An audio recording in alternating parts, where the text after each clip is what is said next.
హిందూ ధర్మం పరిరక్షించాలి అంటే పిల్లలకి ఎటువంటి పాఠాలు నేర్పించాలి, ఎటువంటి నడవడిక నేర్పించాలంటారు? స్వామి వివేకానంద చెప్పారు, టన్నుల కొద్ది ఉపన్యాసాల కన్నా ఔంసు ఆచరణ మేలు. కాబట్టి అమ్మా నాన్న ఆదర్శవంతంగా జీవిస్తేనే కుటుంబ వ్యవస్థ నిలబడుతుంది. వీడి నెక్కర వేసుకుని ఆవిడేమో ఏకవస్త్రం వేసుకుని, వీడేమో 90 బ్యాచ్, ఆవిడ 90 బ్యాచ్. ఒక 90 బ్యాచ్, ఒక 90 బ్యాచ్ అయితే ఎవడు కాపాడతాడు?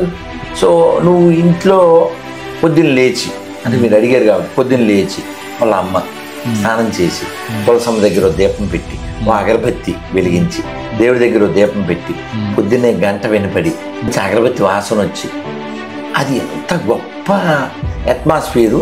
అది కాకుండా ఈవిడే 7:30కి లేచి రాత్రి వేసుకున్న ఏకవస్త్రం మీదే 1, 2, 3 కార్యక్రమాలు చేసి ఆ అపరిశుద్ధ వస్త్రంతోనే వంట పెంట చేసేసి అదే వడ్డిచ్చేసి వాడిని స్కూల్కి పంపేసి ఆడి మోహమే మాడిపోయింది అలా చెప్తుంటే. కాబట్టి పద్ధతి అనేది పైనుంచి రావాలి.